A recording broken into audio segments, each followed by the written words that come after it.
Is this the most inbred woman on the planet? Let us find out.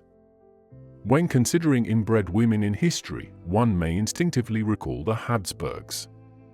For example, Maria Antonia, the niece of the notoriously inbred Charles II of Spain, exhibited a higher degree of inbreeding than her uncle. For most people, carrying a recessive gene isn't necessarily a death sentence. It's only when that person links up with another carrier of the same bit of genetic code that their children might be in danger. They run the risk of getting both recessive copies and suffering from a recessive disorder. With a relatively large and diverse gene pool, those incidents are pretty rare. But if someone is restricted to picking a partner only from their family, that chance can start to rise dramatically as successive generations collect identical or near-identical bits of genetic code, a state known as homozygosity.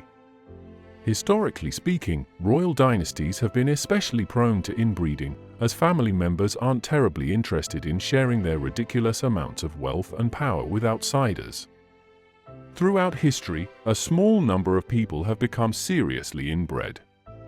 Some escape the worst effects of their tangled family tree, while others are painful examples of why inbreeding is so often considered a taboo. Geneticists and historians frequently acknowledge the renowned Cleopatra as one of the most inbred individuals in history. This frequently prompts many to consider contemporary examples, including this woman, the Duchess of Alba. If you are Spanish, you may be familiar with the urban legend surrounding the Duchess of Alba's visage that emerged in the 2010s. Many thought that this was only the consequence of unsuccessful plastic surgery. They were erroneous until they acknowledged the severe inbreeding present in the ancestry of the Duchess of Alba. In this video, we will examine the lineage of the Duchess of Alba and investigate how it may have influenced certain contemporary concerns. Manifest on her visage, let us commence. The Duchess of Alba, recognized as Maria del Rosario Cartana Fitz-James Stuart Silva, the 18th Duke of Alba, was born in Madrid in 1926. She was the sole offspring of the 17th Duke of Alba, one of Europe's wealthiest individuals, and his spouse, Maria del Rosario, who held the title of Marchioness of St. Daco in her own right. Her youth was frequently alone, while existing in a milieu of grandeur. During her adolescence, she engaged with various individuals. Monarchs from various nations globally. Edward VII of England and his spouse, Wallis Simpson, the princely couple of Monaco, Grace Kelly, King Constantine I of Greece, and his consort, Anne of Denmark, were all hosts at Lear Palace in Madrid. This castle also hosted notable politicians, including Jackie Kennedy, throughout the 1960s. To investigate the Duchess of Alba's inbreeding, we must examine her lineage. The Duchess of Alba's father, Jacobo Fitz-James Stuart lineage descended from an illegitimate branch of King James II of England.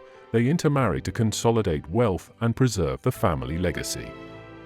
For generations later, the family's flight to Spain resulted in Carlos Miguel, the 14th Duke of Alba, being largely inbred, prompting a prevalent practice of marrying Spanish relatives to preserve the family's estates.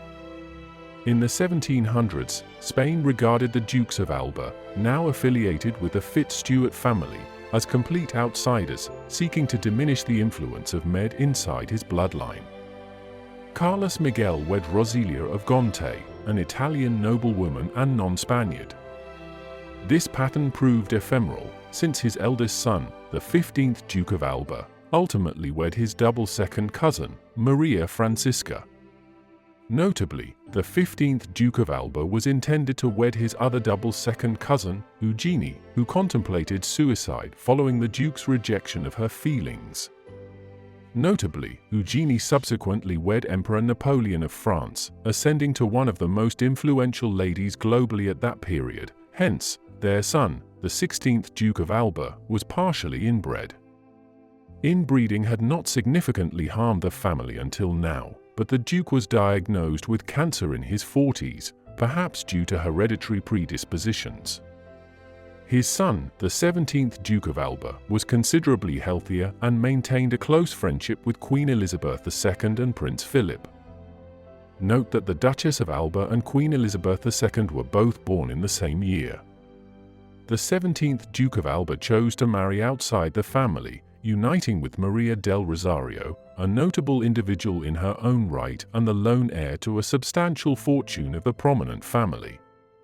Their sole offspring, the Duchess of Alba, the subject of today's film, received a substantial fortune and land, rapidly becoming the wealthiest individual in Spain at the age of 27.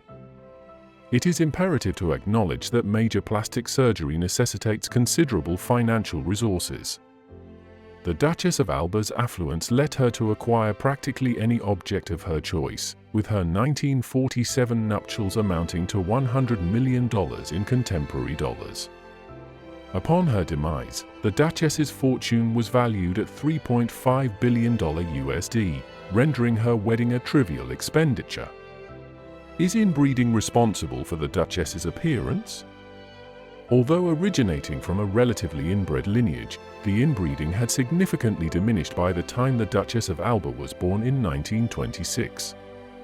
She was likely as inbred as Queen Elizabeth II, which is minimal when considering her own son. King Charles III is among the most inbred individuals now living. The appearance of the Duchess's face is likely attributable to the same factors that have influenced Donatella's visage, a series of unsuccessful and habitual plastic surgery over the years. The Duchess of Alba maintained an obsession with fashion and beauty far into her 80s. The Duchess of Alba maintained an obsession with fashion and beauty far into her 80s.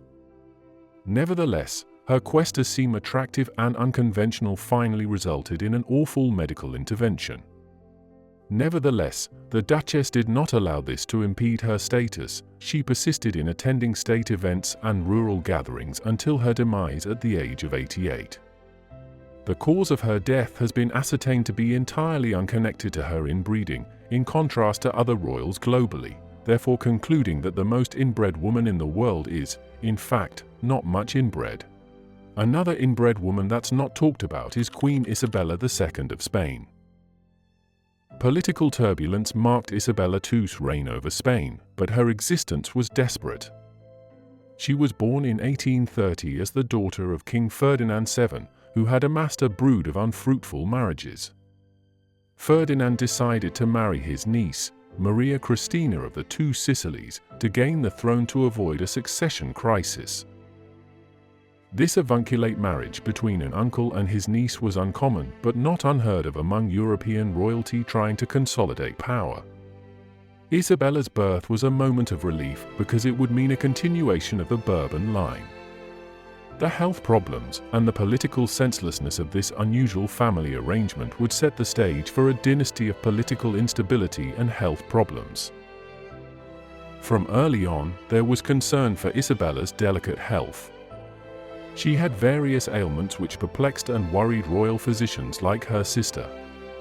Historical accounts ascribe repeated bouts of illness that may have been congenital. Parents with higher degrees of genetic relationship are more prone to have genetic disorders.